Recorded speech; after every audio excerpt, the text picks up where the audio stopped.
Assalamualaikum and good morning everyone. Today our group will be presenting the topic of underdetermination in scientific theory. And these are our group members. Today we will talk about what is underdetermination, the versions of underdetermination, the significance of underdetermination, as well as the conclusion that we can get from today's topic. The first one is introduction. So first of all, let's get into the history, which is Queen Duham thesis. The first one is Pierre Duhem. He only believed in fields of physics. Can single individual hypothesis not be isolated for testing?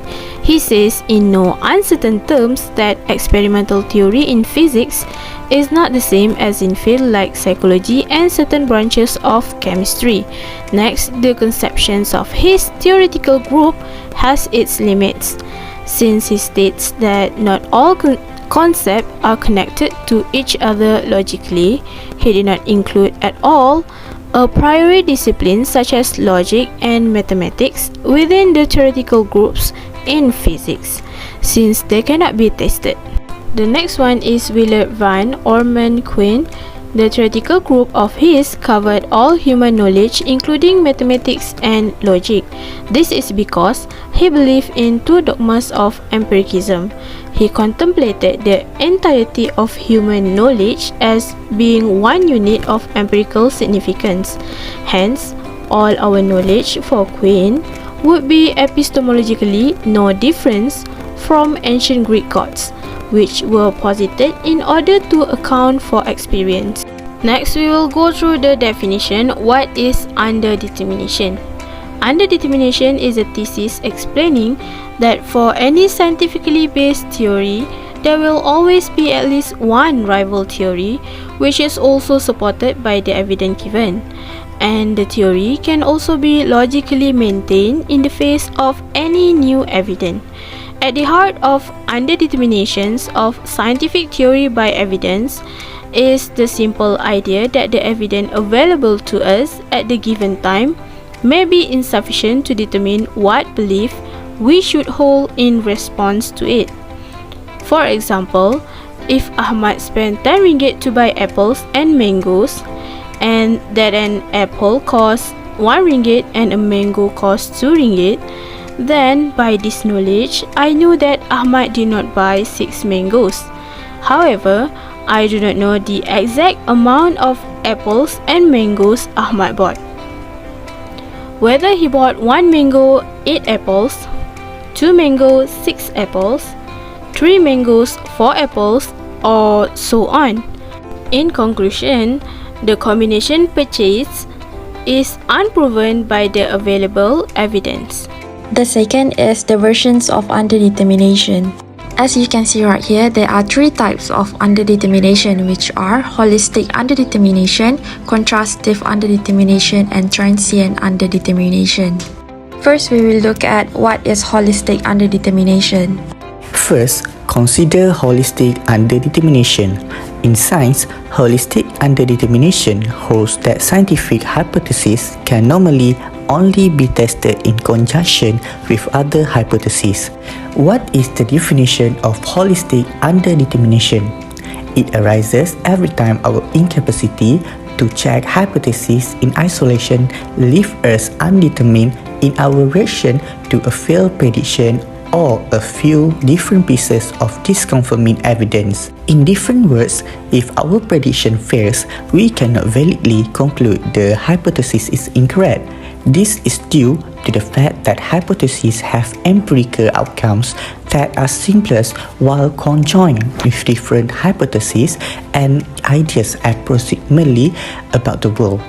A failed prediction or falsified empirical result normally leave open to us the opportunity of blaming and forsaking the sort of ideals and auxiliary hypotheses as opposed to the hypothesis we set out to check within sight the first place. We also can say that theories or hypotheses can simplest be empirically examined in companies or collections. We can simplest apprehend one modern day hypothesis on the subject of history ideas approximately the arena and different hypotheses. In holistic underdetermination, there may be a time period that is critical for us to recognize that falsifiable. What is falsifiable? Falsifiable manner capable of being proven or confirmed to be a false experiment. For example, the claim that God exists isn't falsifiable. This is due to the fact that may be no scientific theory or within inside the different phrase it cannot be examined through science. Next, Karl Popper said that what distinguishes scientific theory from non-scientific theory is falsifiability. A theory is scientific if and only if falsifiable. We are going to examine whether or not scientific theories are falsifiable. So, the theory is whether or not it is feasible to take any unique hypothesis and exhibit its full force. For example, a person takes a theory that he has a hypothesis or a theory and makes a prediction with it. Then, he designs a few experiments, and if the prediction isn't acquired, then the theory is false. It is what is implied with the aid of using the experiment. It appears that if in true the prediction isn't acquired, then the idea has been proven to be false. So, the theory is falsifiable. Second is what is contrastive underdetermination. As explained earlier, underdetermination or UTD is the idea that evidence available to us may be insufficient in order to determine what belief we should hold to any particular finding or evidence. UTD raises concerns about the extent to which we can conclude that certain theories are being demonstrated to be true or even more true than others. Contrastive underdetermination is when there is a set of evidence and more than two different theories that can be used to question the capability of the evidence to confirm any given hypothesis against other alternative theories. In Quinn's view, there are multiple possible revisions of evidence to any finding, and he claims that there are many different theories that are empirically equivalent by the given body of data. Even so, this would not be able to tell us where to place the blame or which of our belief to be given up whenever the remaining hypothesis in conjunction with others subsequently resulted in a failed empirical prediction. Duhem, on the other hand, suggests that even if we somehow knew exactly which of our hypotheses to blame in response to a failed empirical prediction, this would not help us to decide whether or not there are other hypotheses available that are equally well confirmed by the data that we have. Besides, contrastive UTD cannot be shown to be true just by experiment alone, as experimental observations on their own are insufficient in order to distinguish the truth of one theory against other alternatives. When prediction succeeds, we cannot validly conclude that the theory is correct, where this gives rise to the problem that nothing is being verifiable. Let me give you an example. Imagine that there is a correlation between binge eating and stress level. The information that we are given underdetermines what conclusions we can draw from this information, and it allows us to know what is being determined by this information. We know that contrastive UTD involve at least two different alternative theories that fit the same dataset. So we can say that either binge eating leads to the increase of stress level, or people with high stress levels are more likely to binge eat, or there is another third causal factor that influences both binge eating and stress level, for instance, their unhealthy lifestyle. Let me say it once again that the information that we are given underdetermines what conclusions we should draw from it, and it's often said that correlation does not imply causation, so we can also take it as correlation underdetermines the conclusion of causation. Simply put, contrastive UTD involves different possibilities of any body of evidence that can confirm a theory, as well as there might be other theories that are also well confirmed by the same body of evidence. Lastly, what is transient underdetermination? Now, let's move on to transient underdetermination. A theory is transiently underdetermined if and only if it is one of the rival theories which make different claims about unobservables but are compatible with all the evidence available at a point in time in the development of science. It is likely that at some point in the future, we will come to theories that are better confirmed than our existing theories based on both the evidence we currently have and any new evidence we have gathered in the intervening time. While evidence will eventually lead us to accept these theories, there is presently insufficient evidence to lead us to these better confirmed rival theories. In this sense, the Copernican theory was under transient underdetermination when it competed with Ptolemaic theory. The two theories were not empirically equivalent. They made slightly different claims about observables.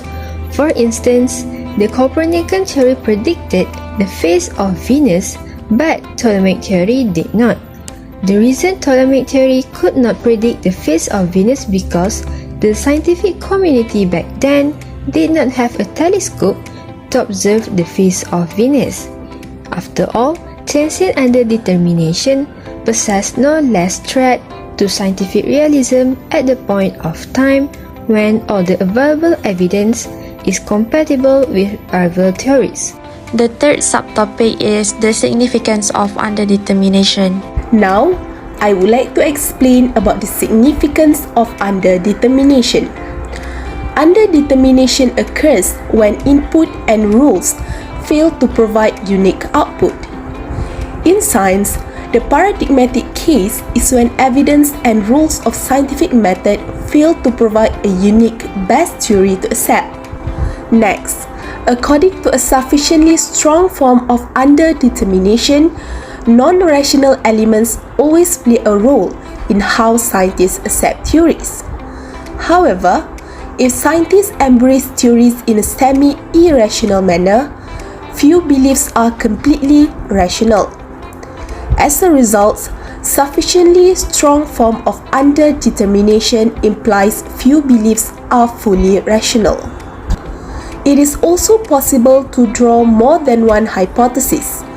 As discussed in the three versions of underdetermination, no final decision can be reached unless data supports our hypothesis or theory. And based on the information that we have, there may be more than one theory that can be used. As a result, more theories and facts on the subject that we are searching can be developed. It implies that underdetermination theories could be valid or rational. According to contrastive underdetermination, a set of evidence could have multiple theories and each theory could be right. It also allows for a various perspectives and theories to be expressed, as well as the chance for re-evaluation. Experiment can be used to suggest different hypotheses and opinions based on evidence gathered from observations.